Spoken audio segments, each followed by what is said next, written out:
नमस्ते दोस्तों, हर हर महादेव। ये है इस कहानी का पार्ट 23। चलिए शुरू करते हैं।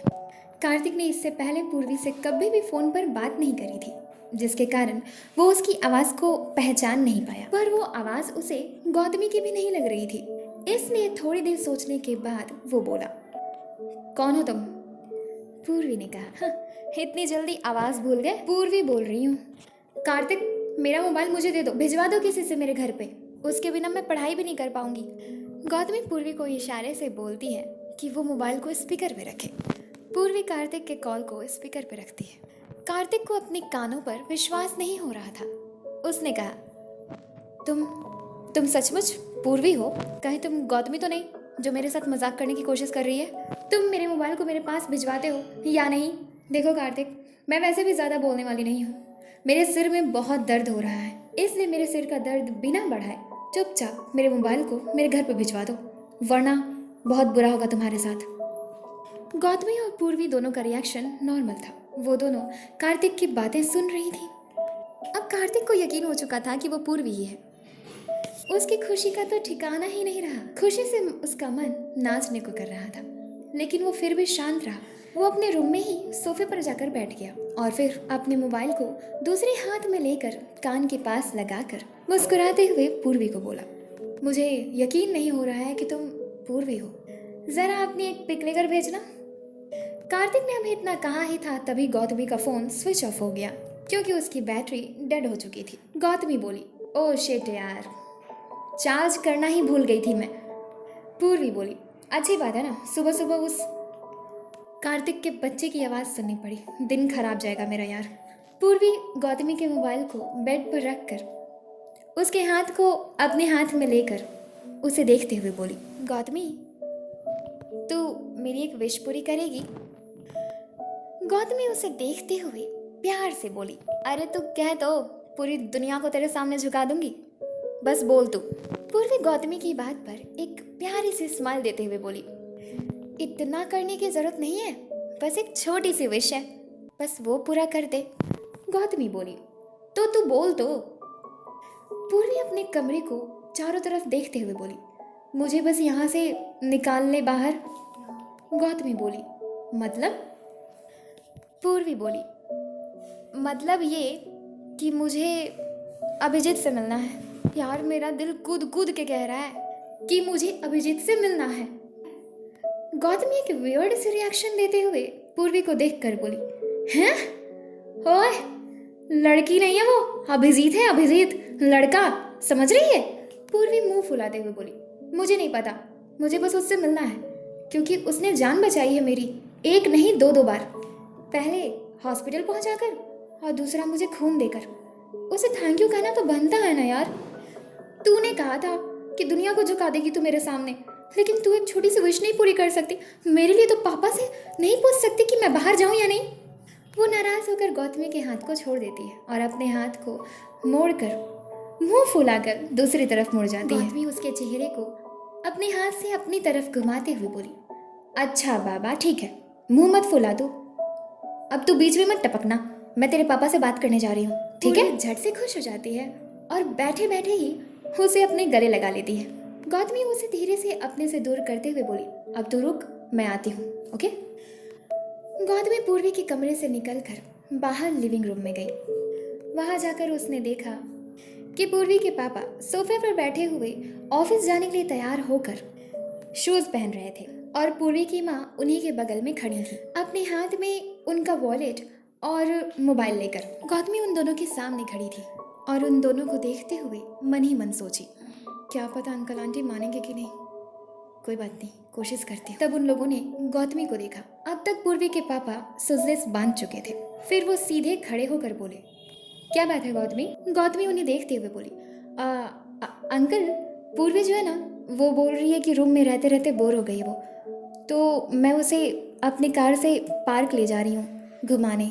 तब पूर्वी के पिताजी बोले, अगर वो घूमना चाहती है तो अच्छी बात है ना, ले जाओ फिर, इसमें पूछने वाली कौन सी बात है? ये सुनते ही गौतमी के चेहरे पर स्माइल आ जाती और फिर मन ही मन खुश होते हुए बोली, वाह, इतनी जल्दी परमिशन दे दिया अंकल ने, क्या बात है, यू आर सो लकी पूर्वी, काम हो गया तुम्हारा। पूर्वी की माँ उसे उस तरह खड़े होकर सोचते हुए देख कर बोली, क्या बात है बेटा, और कुछ पूछना है आपको?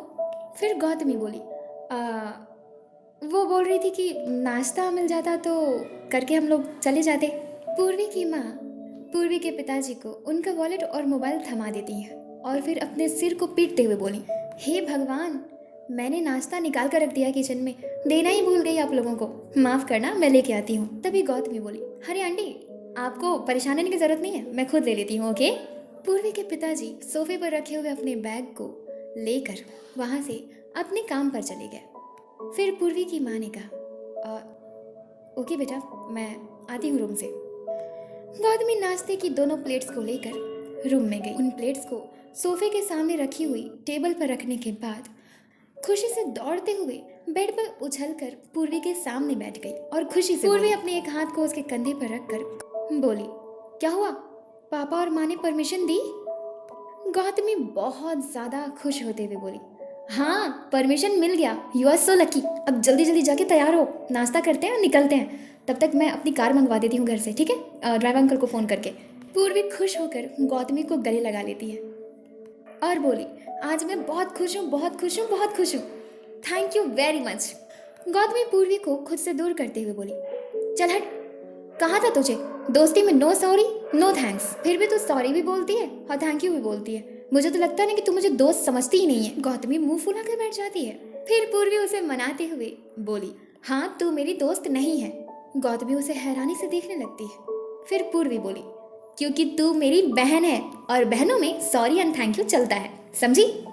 पूर्वी बेड से नीचे खड़ी हो जाती है और जल्दी से कबर्ड के पास जाकर अपनी ड्रेस को चूज करने लगती है। गौतमी बेड पर ही पूर्वी की तरफ मुड़कर बैठने के बाद बोली, अच्छे से सज धज के तैयार हो जा पूर्वी, अभिजीत से मिलने जाना है, वो तुझे देख के फ्लैट हो जाना चाहिए। पूर्वी उसकी तरफ मुड़कर शर्माते हुए हंसती है और फिर बोली, चुप कर तू, उस कार्तिक के साथ रहते रहते तू भी बदमाश हो गई है। गौतमी बोली, अच्छा अच्छा, जा तैयार हो गया, दिल में है प्यार तेरे होठों पे गितवा वाला सिचुएशन है तेरा।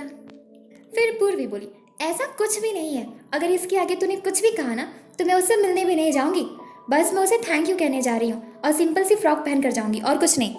पूर्वी इतना कहकर कबर्ड की तरफ मुड़कर उसमें से एक सिंपल सी पीले रंग की फ्रॉक निकाल लेती है और गौतमी को दिखाती है। ये कैसी है गौतमी, पता? गौतमी बेड से नीचे उतर कर, येलो फ्रॉक, हाँ मेरे पास ब्लैक कपल कैप है, एक तू पहनना एक मैं पहनूंगी और इसके नीचे तू ब्लैक शूज पहनना, इयररिंग्स डाल लियो।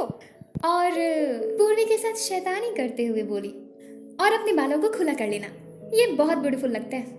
और तू तो इसमें इतनी ब्यूटीफुल लगती है कि उस दिन इतना बड़ा बिजनेसमैन तुझे देखकर फ्लैट हो गया, तो फिर अभिजीत क्या है, हाँ? पूर्वी उसे देखते हुए बोली, गौतमी की बच्ची, बहुत शैतान हो गई है तू। अभिजीत ऐसा वैसा लड़का नहीं है, वो कार्तिक की तरह नहीं है, समझी? नहीं तो जिस दिन वो कार्तिक मिला था उस दिन अभिजीत भी कैफे में मौजूद था। गौतमी हंसते हुए बोली, क्या पता वो भी तेरे जैसा ही हो, बेचारे को खुद ना पता हो कि वो तुझे। पूर्वी हंसते हुए बोली, चुप कर तू। पूर्वी इतना कहकर अपनी फ्रॉक को लेकर बाथरूम में चली गई नहाने। गौतमी को पूर्वी से मस्ती करके बहुत मजा आ रहा था। वो हंसते हुए वापस से बेड पर जाकर बैठ गई और अपने मोबाइल को लेकर पावर बटन को प्रेस करते हुए उसे देखकर बोली, यार ये डिस्चार्ज हो गया, टाइम पास करती, जब तक ये नहाएगी तब तक मैं क्या करूँगी। तभी गौतमी का मोबाइल थोड़ी ही देर में ऑन हो जाता है। गौतमी उसे देखकर चौंकते हुए बोली, है ऑन हो गया, इसकी बैटरी जरा देखो। जब उसने बैटरी को देखा तो बैटरी अभी भी 60% चार्ज था। गौतमी अपने पैरों को बेड पर मोड़ कर बैठी हुई थी। वो चौंकते हुए अपने मोबाइल को देखकर बोली, हे 60% चार्ज है ये, ऐसा कैसे हो सकता है? शायद पूर्वी के हाथ से पावर बटन दब गया होगा। वो अपने मोबाइल को अनलॉक करते हुए बोली, बैड लक ऑफ कार्तिक, भगवान भी नहीं चाहते हैं कि पूर्वी से ये बात करे। इतना कहकर वो आराम से बेड पर बैठकर अपना मोबाइल चलाने लगती है। वहीं कार्तिक अपने रूम में अपने हाथ में मोबाइल लिए हुए इधर उधर टहलते हुए गौतमी को कब से कोसे जा रहा था। वो खुद से ही बोल रहा था, जरूर इस गौतमी ने कट किया होगा, नहीं तो इसके मोबाइल में ही कोई प्रॉब्लम है। ढंग का फोन तो रखती नहीं है, इसे मुझसे मांग लेती, इसे मैं महंगा फोन दे देता जो कभी स्विच ऑफ होता ही नहीं। तभी उसके रूम में 3 मेड्स एंटर करती हैं। वो तीनों सिर को झुकाकर खड़ी हो गई और उनमें से एक मेड ने कहा, सिर झुकाए हुए ही, सर नीचे मैम आपको नाश्ते पे बुला रही हैं। तब कार्तिक की नज़र उन तीनों पर जाती है। वो उनकी तरफ मुड़कर बोला, मेरा नाश्ता यहीं भिजवा दो, मैं कहीं नहीं जा रहा, जाओ। वो तीनों कार्तिक को बो करके वहां से चली जाती हैं। कार्तिक गुस्से से अपनी चेयर पर जाकर बैठ गया और कुछ सोचने लगा। सोचते सोचते उसे कुछ खुरापात सूझता है। वो शैतानियत भरी स्माइल देते हुए बोलता है, क्या हो अगर इन तीनों की जगह पूर्वी, अभिजीत और गौतमी हो तो? वो हंसते हुए बोला, मजा आएगा। हाँ, क्या बात है, क्या आइडिया है। वो अपने ही हाथ से अपने पीठ को थपथपा कर खुद को शाबाशी देते हुए बोला, वाह कार्तिक, क्या आइडिया निकाला है तुमने। लेकिन ये होगा कैसे? क्यों ना इन सबको किडनैप करवा लूं? यही करना पड़ेगा। मगर उन लोगों को किडनैप करके इस शहर में रखना पॉसिबल नहीं है, भाग जाएंगे वो लोग। तभी उसके दिमाग में एक आइडिया आया। वो अपनी चेयर से उठकर खिड़की के पास जाकर बाहर देखते हुए अपनी फुल पैंट की पॉकेट्स में हाथ लगाकर मुस्कुराते हुए बोला, वाओ, क्या आइडिया है। Now get ready everyone. Kartik अब तुम लोगों को बताएगा कि वो है क्या और उसकी पावर क्या है। इधर पूर्वी और गौतमी कार से अभिजीत के घर के लिए निकल चुकी। कार गौतमी के ड्राइवर अंकल ड्राइव कर रहे थे। गौतमी और पूर्वी एक साथ पीछे की सीट पर बैठे हुए एक दूसरे से बातें कर रही थी। पूर्वी और गौतमी ने कपल कैप पहनी हुई थी। गौतमी बोली, वाओ, तू बहुत क्यूट लग रही है, लेकिन इस कैप से तुझे दिक्कत होगी। तेरे सिर में चोट आई है ना, निकाल दे अभी। पूर्वी अपनी कैप को निकाल कर अपने हाथ में ले लेती है और फिर खिड़की से बाहर देखते हुए नज़ारे का मजा लेने लगी। आज पूर्वी बहुत खुश थी। इससे पहले पूर्वी इतनी खुश कभी नहीं थी। ये बात गौतमी ने भी नोटिस किया था। गाड़ी की स्पीड थोड़ी तेज थी और बाहर से हवाएं बहुत तेज चल रही थीं। पूर्वी के बाल हवा में उड़ रहे थे। गौतमी के बाल लंबे थे, लेकिन उसने पॉनीटेल किए हुए थे और उसने सिंपल सी जीन्स और सिंपल सा खूबसूरत सा टॉप पहन रखा था और पैरों में शूज। गौतमी चुपचाप धीरे धीरे मुस्कुराते हुए पूर्वी को देख रही थी और पूर्वी बाहर के नज़ारे को। तभी अचानक से ड्राइवर ब्रेक ले लेते हैं। पूर्वी और गौतमी ने उनसे पूछा, एक साथ? क्या हुआ अंकल? ड्राइवर सामने इशारा करते हुए, वो देखो। पूर्वी और गौतमी एक साथ नीचे जरा सा झुककर गाड़ी के सामने वाले शीशे से जब सामने देखती हैं तो वहाँ 5 लड़के खड़े थे उनकी गाड़ी के सामने अपने साइकिल्स के साथ, और वो पांचों इधर ही देख रहे थे। पूर्वी बोली, ये लोग यहाँ क्या कर रहे हैं? ये तो अभिजीत की क्लास के हैं ना? गौतमी उन्हें देखते हुए, हाँ, पर ये लोग इधर ही, ये लोग कई दिन से एब्सेंट थे ना, तो इन्हें नहीं पता है कि कार्तिक सर आ चुके हैं स्कूल में। अंकल, आप इन लोग से कहिए ना साइड हटें। वो पांचों अपने साइकिल को वहीं लगाकर कार के पास आकर ड्राइवर से बोले। रोहित बोला, ओए ड्राइवर, इन दोनों को कहो बाहर निकलने के लिए। पूर्वी बोली, कौन नहीं जानता है, ये हमारे स्कूल के सबसे बदमाश बच्चे हैं, अब ये क्या लेने आए हैं यहाँ पर हमसे। ड्राइवर बोले, सुनो, हमारा रास्ता छोड़ो, हमें जाने दो। रोहित बोला, ज़्यादा कुछ नहीं करूँगा, बस मैं चाहता हूँ कि मैं जो गिफ्ट लाया हूँ उसे खुशी खुशी एक्सेप्ट कर ले। ऐसा कहकर वो पूर्वी को देखता है। पूर्वी बोली, कभी नहीं और कभी भी नहीं, हमारा रास्ता छोड़ो और हमें जाने दो। अंकल, दूसरे रास्ते से चलिए। ड्राइवर गाड़ी को दूसरे रास्ते से लेकर चले जाते हैं। रोहित वहीं अपने दोस्तों के साथ खड़ा देखता रह गया। रोहित ने खुद से ही कहा, महंगी पड़ेगी तुम्हें दुश्मनी मुझसे। इधर अभिजीत अपने सिर दर्द से परेशान अपने कमरे में इधर उधर टहल रहा था। हालांकि सुबह में उसने दवाई खाई थी, लेकिन उसका सिर दर्द अभी भी ठीक नहीं था। अभिजीत अपने बेड पर जाकर लेट गया। उसने सोचा कि थोड़ी देर आराम करेगा तो उसकी सेहत ठीक हो जाएगी, लेकिन सिर दर्द उसे सोने कहाँ दे रहा था। उसके माता पिता और भी ज़्यादा परेशान न हो जाएं, इसलिए उसने उन्हें कुछ भी नहीं कहा। उन दोनों को अब तक लग रहा था कि अभिजीत का सिर दर्द अब ठीक हो चुका है, इसलिए वो दोनों निश्चिंत लिविंग रूम में बैठकर एक दूसरे से बातें कर रहे थे। अभिजीत बेचैनी के कारण बेड पर ही उठकर बैठ गया और फिर वहाँ से उठकर अपने स्टडी रूम में चला गया, जहाँ जाने का दरवाज़ा उसके रूम में ही था। अभिजीत स्टडी रूम में जाने के बाद टेबल से अपनी डायरी को उठा लेता है और साथ में एक कलम भी ले लेता है।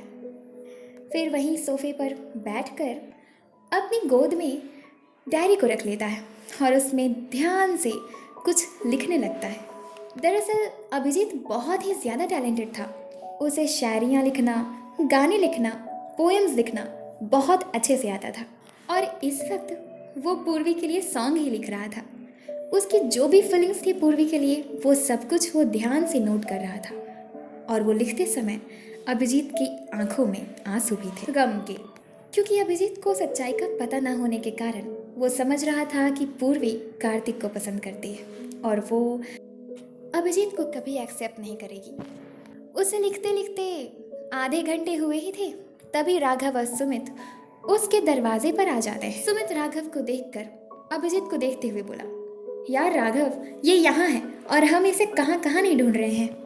अभिजीत उन दोनों को देखता है और फिर अपनी हाथ से आंसू को साफ कर लेता है, उन दोनों की नजरों से छिपाते हुए। राघव और सुमित उसके दोनों तरफ आकर अच्छे से पैर पसार कर बैठ गए। अभिजीत उन दोनों को नजरअंदाज करके फिर से डायरी में लिखने लगा। तब राघव और सुमित दोनों तरफ से डायरी के नजदीक जाकर उसकी लिखावट को देखने लगे। अभिजीत ने ऐसा उन्हें करते हुए देखा तो उसने झट से डायरी बंद कर दी। तब राघव सुमित उसी तरह डायरी के नजदीक झुके हुए सिर उठाकर अभिजीत को देखते हैं तो उन दोनों ने देखा कि अभिजीत गुस्से से एक एक करके दोनों को घूर रहा था। अभिजीत का उन दोनों को इस तरह गुस्से से घूरता हुआ देखकर वो दोनों सीधे होकर बैठ गए। अभिजीत अपनी डायरी को और पेन को लेकर अपने कमरे में चला गया। वहां जाकर उसने स्टडी टेबल पर डायरी और पेन को बंद करके रख दिया और खुद चेयर पर बैठ गया। स्टडी टेबल पर अपनी किहुनी रखकर अपने हाथ से अपने सिर को पकड़कर आंखों में आंसू लिए बोला, कितना दर्द हो रहा है मेरे सिर में। राघव और सुमित वहां से भागे भागे उसके पीछे पीछे आए। वो दोनों आकर उसके पीछे खड़े हो गए। राघव उसके कंधे पर हाथ रख के प्यार से बोला, अभिजीत, तुम्हारे सिर में दर्द हो रहा है ना। अभिजीत बैठे बैठे ही अपने सिर से हाथ हटाकर मुड़कर राघव और सुमित को देखता है और फिर राघव और सुमित ने देखा कि उसकी आंखों में आंसू हैं। वो दोनों भावुक हो गए। अभिजीत उठकर राघव के गले लग गया और रोते हुए बोला, मुझे पूर्वी की याद आ रही है। पता नहीं वो कैसी होगी उसकी तबीयत। मुझे उससे मिलना है राघव, कुछ करो ना तुम दोनों प्लीज। राघव अभिजीत के गले लगे हुए ही उसके पीठ को सहलाते हुए सुमित को देखता है। तब सुमित उसके कंधे पर हाथ रख के बोला, अभिजीत। अभिजीत राघव को छोड़कर सुमित के कंधे पर हाथ रख के बोला, सुमित, कुछ करो ना तुम दोनों। पूर्वी का एक्सीडेंट हो गया था, उसके सिर में बहुत चोट आई है। मेरे सिर में बहुत काफ़ी दर्द है कल से ही। मुझे समझ नहीं आ रहा है मैंने कितनी दवाइयाँ ले ली कल से, ठीक ही नहीं हो रहा है। अभिजीत बहुत ज़्यादा स्ट्रेस लेते हुए बोला, मुझे लगता है उसकी तबीयत ठीक नहीं है, उसके सिर में बहुत दर्द हो रहा होगा, तभी मेरा मन ठीक नहीं है, मैं अच्छा महसूस नहीं कर रहा हूँ। राघव और सुमित दोनों उसको शांत करते हुए पकड़कर चेयर पर बिठाते हैं। राघव और सुमित उसे बिठाने के बाद एक दूसरे को देखते हैं। तब राघव बोला, चल अभिजीत, तू तैयार हो जा, हम पूर्वी के घर चलेंगे। सुमित बोला, लेकिन पूर्वी तो कार्तिक को पसंद करती है, वो अभिजीत से क्यों मिलेगी। राघव गुस्सा होते हुए बोला, पसंद करती है तो क्या हुआ, अभिजीत ने उसकी जान बचाई है, उसे मिलना होगा अभिजीत से। राघव अभिजीत के कंधे पर हाथ रख के बोला, अभिजीत, तू तैयार हो जा, तब तक मैं कार निकालता हूँ, तू अपनी चाबी दे। अभिजीत राघव के हाथ को अपने हाथ में ले लेता है जो अभिजीत के कंधे पर था। वो बोला, राघव, मैं जानता हूँ कि तुम दोनों मेरे लिए कुछ भी कर सकते हो, लेकिन हमें पूर्वी के डिसीजन की भी रिस्पेक्ट करनी चाहिए। मैंने कोई एहसान नहीं किया है उस पर राघव, मैंने वही किया जो मेरी जगह कोई और होता तो करता। अगर वहाँ पूर्वी भी नहीं होती ना और उसकी जगह पे कोई और होता तो भी मैं उसकी जान बचाता, उसी तरह जिस तरह मैंने पूर्वी को बचाया, समझे। सुमित अपनी मुट्ठी से टेबल पर जोर से मारते हुए बोला, लेकिन यार, हमसे तेरा दुख देखा नहीं जाता है, मतलब ये कौन सी बात हुई।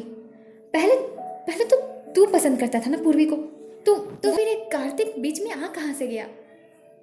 सारी की सारी लड़कियां ना एक जैसी ही होती हैं, सिर्फ पैसे से प्यार करती हैं।